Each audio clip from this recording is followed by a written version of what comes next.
I guess, just to get straight to the sort of today's news, the markets are up like, I think the Dow's up like 1,000 points. On the suggestion that Donald Trump is going to totally sell you out and everything you believe about decoupling from China in exchange for, for keeping the trade flows going. I mean, are the markets up too much? Should people be selling if they believe that? It's irrelevant to me, the daily trading of the stock exchange. It's irrelevant. The Chinese Communist Party has been at economic war with us for 20 years. And if you look at what they've broken, they've gamed the World Trade Organization, most favored nation, the cyber deal, Obama cut with them in 2015, they never lived up to, the Hong Kong in 2019, they walked away. President Trump worked for 2 years with Lighthizer, had that amazing deal, took all the 7 original sins of the Chinese Communist Party economics away and integrated us into a total global economy. And they walked away. Li He and the team walked away in 2019. And so you've seen what's happened. They're at war with us. They've planned for this. But so Donald Trump yesterday says that he's going to be nice to them. Is there a turn here? Because it really looks like he is walking back from this idea. I don't think there's a climb down. There's a fact, right when we walked in here, Caroline Levitt came out and says there's not going to be any unilateral walk down, right, to 50%. Now, I will tell you about President Trump. He went up the escalatory ladder quickly, right, to 125 and 145. But this is a long, tough process. So I think people trading on this every day is just the computers or the algorithms or folks. I think you have to see that he's bound and determined to, number one, treat this as a premium market, where if you don't bring your manufacturing back here, you're going to have to pay a premium to get to this market, like you buy a premium skybox at a sporting event or front row at a concert. He sees a premium. If you bring your manufacturing back, it's a different deal, but this is a long, tough fight. It's not going to be solved, and the media's running around the market, stock market this. It's very complicated, and we're dug in. And it's a battle between two systems. If you think their system's going to win, you're kidding yourself. It's not. We're going to win this. The American people are going to win it, and Lao Beijing, the common man in China, is going to win it also. The main thing I wanted to talk to you about here, actually, is taxes. Because there's currently chatter in the Republican Party. Trump floated this in a meeting that Congress could wind up raising taxes or maintaining higher taxes on the upper income brackets. For this audience? For us, including perhaps a couple of people in here. In this tax bill, which is just absolute Republican kind of blasphemy. And first of all, I'm curious, what would you like to see? That they could just let the current bill expire and bring the top marginal rate back up to 39%. There's been talk of a tax on millionaires. There's been talk of a tax on $5 million or more in income. And you get, I think, more credit than you deserve for having really pushed this very loudly into more credit than I deserve? More credit than you get. You deserve more credit than you Thank get. You. Sorry. The walls. There are many other places. The true Semafor came out, right? I was going to say, there are probably other places. I just got Ben Smith in other public. Places where you get more credit than you deserve. But this one. But what do you, and I guess first of all, what do you think they should do? I think they should do what they're talking about doing, because the only thing that makes the math work. This is not about Newt Gingrich and Grover Norquist and all these guys lighting their hair on fire about this is Bush in 92. It's not. Bush had a tax increase for everybody. This is a massive tax cut for working class and middle class people. Not only do you extend the tax cuts President Trump has, but no tax on tips, no tax on overtime, no tax on Social Security, that can lead us to other tax relief for the middle class and the working class. You've got to remember, the entire global system rests on their shoulders. They are the full faith and credit of the United States, not the Federal Reserve, not the SEC, not all of you guys, not the hedge funds, not the government, the people of this country. And they're beginning stiffed in a system that works against them. Remember, we've gutted out the United States from the high-paying manufacturing jobs, and yet the world system works with their security guarantee everywhere in the world, from NATO to the Middle East to the South China Sea up to Japan. So it's their kids. So what should happen, and the only way the math works, at our growth rates, and the IMF says today it's 1.8 instead of 2.5, is you extend the tax cuts for the working class and middle class, you give them the additional tax cuts, And the millionaires, I think President Trump's concept is the millionaire people making $1 million and above, so it's not the whole upper bracket.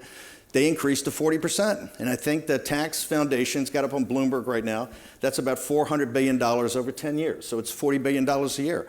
And I think that's just the first, and this is not President Trump's idea, but I think they're, the carried interest has got to go away. This whole phony thing about putting your stock in these foundations tax-free has to go away.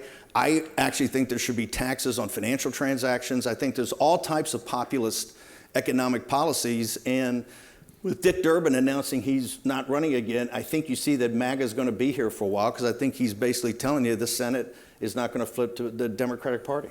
There's a massive skepticism on the Hill that that a Republican Party for generations was elected to cut taxes on every tax bracket, but a lot at the top. That Republican Party is dead. And when you talk to legislators, I mean, I think our Capitol Hill editor told me she would literally eat her hat on a Zoom call if they do this, because they're so dug in. What are you getting back behind the scenes? Yeah. People understand, because the math doesn't work. If you don't have massive cuts to spending, and I'm talking about discretionary spending, if you don't start the Pentagon and take a couple of $100 billion off the $1 trillion budget, if you then don't go to some of the discretionary social programs, like even a smart way to Medicaid, not to the entitlements, but unless you do that, the math doesn't work. Look, the first half of the year, we've already had a $1.3 trillion deficit. I think this year, for the full year, is going to be $2.5 trillion. The current system we have is not sustainable.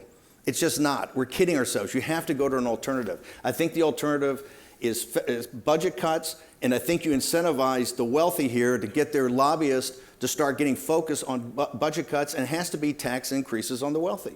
And who on the Hill do you think will fight for this? Anyone? I think we can muster 25 or 30 people in the House, and I think a bunch of people in the Senate. Behind closed doors, they're all saying it's logical. Plus, if you see what's happening this week, if you take what we're doing to break up the oligarchs with the FTC suit against Facebook, and what we're doing with the Justice Department on Google, if you add President Trump's tariffs and economic nationalism of bringing the jobs back, you add the tax cuts, that is populism nationalism. This is why our coalition grows every day. This is so hollow of what Bernie Sanders and AOC talk about. They run around on this break the oligarchs up. The Democratic Party created the oligarchy, because all of those oligarchs were all progressive Democrats until 11 p.m. Eastern Standard Time on the 5th of November. So they created it. President Trump's coming up with a solution. You've had everything that's happening. You see what populism, nationalism stands for. You mentioned Newt Gingrich, who I think posted this slightly confusing thing that he had some correspondence with Trump where he told Trump that if he raised taxes, it would be Bush 92. And Trump said, "You're right, Newt, I'm never going to do that." What do you make of that? I think he said, "Oh, that's interesting." And maybe a thing he said, look, if that's the best Grover and Newt got to come with, they've lost their fastball, okay? That's a totally different time. Right? We didn't have $37 trillion of debt. We didn't have $2 to $2.5 trillion in deficits. We're not adding $1 trillion every 100 days. Something's got to change and has to change fundamentally. That's this whole tariff trade battle. It's a fundamental reset of the geoeconomic strategy, going with his reset of our geostrategic strategy of hemispheric defense. What Trump is doing, forget World War II, it's even more profound than that. It's probably before the First World War. You've had a massive change in both economic policy and a strategy, coupled with a national security strategy. And now you see the details of antitrust at the Justice Department and FTC and FCC. You've seen economic and tax policy. So when Newt says Bush raised taxes on everybody. Trump is giving a massive tax cut to workers and middle class, and that's why we won when everybody said we were going to get beaten last November. Yeah, and we had Ferguson here earlier talking about that. So I guess on the other side of the ledger, in a way, on the cut side, on the Tesla earnings call yesterday, Elon Musk said he can start to step away from his government work. Have you won? Like that fight? It's not about personalities, right? I do support DOGE, because you got to deconstruct the administrative state. If you want to get to deregulation, you have to deconstruct this choking administrative state that the Constitution, the founders never thought of. I think with Elon, what I do think we have to do, and we have to be very specific, before he leaves to go back to Tesla, although he's going to hang around part-time, we need to have an accounting. He's questioned the integrity of the system, okay? Like Treasury is $6.5 trillion. They can't find all this. Social Security, IRS. We need to have a very specific accounting of what he found as far as fraud goes and waste. And I mean details.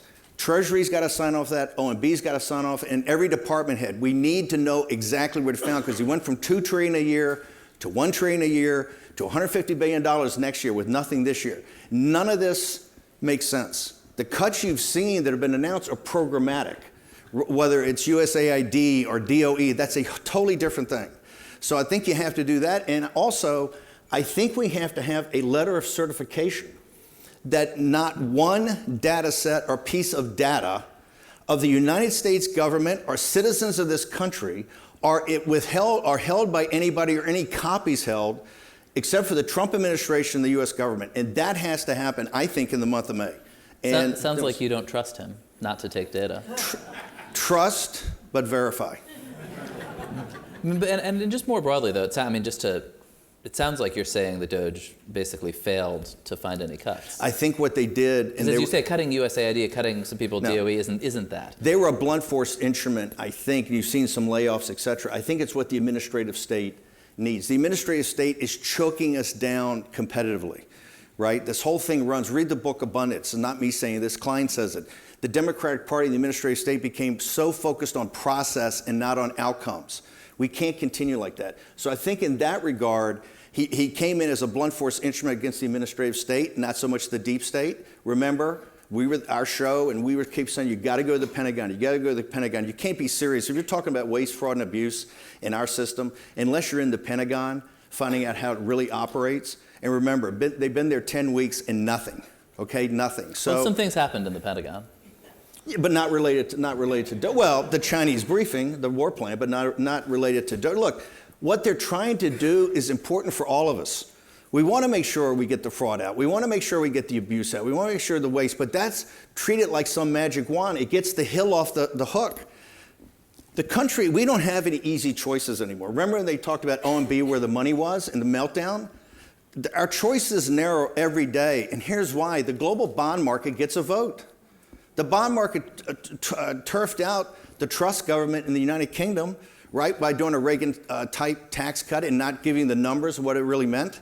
We're not going to have those options anymore. Not at $37 trillion when you're adding $1 trillion every 100 days, and Scott Besson has to refinance, I don't know, $10 trillion of it. You guys would know better. We are narrowing our choices and our alternatives. I don't care if it's Bernie Sanders and AOC or Donald Trump. As a country, we have to come to a solution to this. And what the Harvard and the colleges and the law firms show you, it's all federal money. The reason Paul Weiss cratered was because of the federal money. You're going to lose your security clearance. You're not going to be able to work federal jobs. By the way, there's one line in there. No client of yours is going to be eligible for federal funds. The same thing with Harvard. Harvard's all about federal money. Everybody's got their snout in the trough. And who pays for it? The little guy. That's why it's so frustrating. And here's the thing. The alternative the populist nationalists offer is an alternative that you can see the sunlit uplands. Tons of change has to happen. But the other alternative, I'm telling you, is this Luigi. The look he's treated like a hero. He's treated like Robin Hood. That should scare you to the marrow of your bones, because that's the alternative. If the system keeps going like it is, that alternative is your alternative. We offer, the populist nationalists offer something you're not going to love, but you'll be able to live with. How about that? One other person I want to ask you about is Scott Bessent, who I first, as a sometime Steve Bannon's War Room listener, that's where I first discovered Bessent. And you've known him for a while. You were a big supporter of hers coming to the administration, and I think he's emerged as the guy in the administration who, I know you don't care about the markets, but when he goes on TV, sometimes they don't go down. Well, I care about the bond market a lot. And I wonder, yeah. He reportedly, just today, had a huge, maybe physical blowout with Elon Musk in the West Wing. What should people know about him? First off, he's a safe pair of hands. I've known Scott forever, since I left the first term, and met him over at Hong Kong at a conference. We've been very close. He started coming on the show as a contributor a couple of years ago. Our two guys are really Russ Vought and Scott Bessent and Peter Navarro, all were the contributors for our show, because this is the type of thing. Our show's for a blue-collar, middle-class audience. We talk a lot of capital markets. We try to teach people how the system actually works, that everything on cable TV, on MSNBC and Fox is all pro wrestling. Right, it's irrelevant. But speaking of pro wrestling, there is currently, there was some story that they're tricking Navarro to go across the street so Bessent and Lutnick can run to the West Wing. But that's Bessent's having screaming matches with Musk. That's the type of stories that get a lot of clicks. It seems to me that Bessent has maybe become. Do you think he is now the most important player on that economic team? I mean, is he now basically the guy running the economy? Well, not running the economy, but he's a safe pair of hands. President Trump's a very sophisticated businessman, but Scott is a safe pair of hands that understands capital markets deeply. He's done this for 30 years. He has a very strong sense of what markets need to hear as far as information go, okay? Remember, the first fight, besides the H-1B visas and transhumanism, the first big fight we've had with Elon was over Elon pushed Howard Lutnick, and Bannon in War Room pushed Scott Bessent, and that got very nasty in Mar-a-Lago. They leaked all kind of stuff about Scott that was not true. And at the time, I said, for what President Trump's trying to do, on trade, on tariffs, on taxes, on national security, you're going to need a steady Eddie, a rock, that the markets can sit there and go, that guy's telling me the truth. I may not like it, but he's telling me the truth. That's Scott Bessent. And I'll be blunt. If Howard Lutnick had been Secretary of the Treasury, it would have been an unmitigated disaster, okay? Unmitigated disaster. And this is about people putting their own interests first, like Elon, versus putting the nation's interests first. Well, thank you, Steve. Appreciate it. Thank you.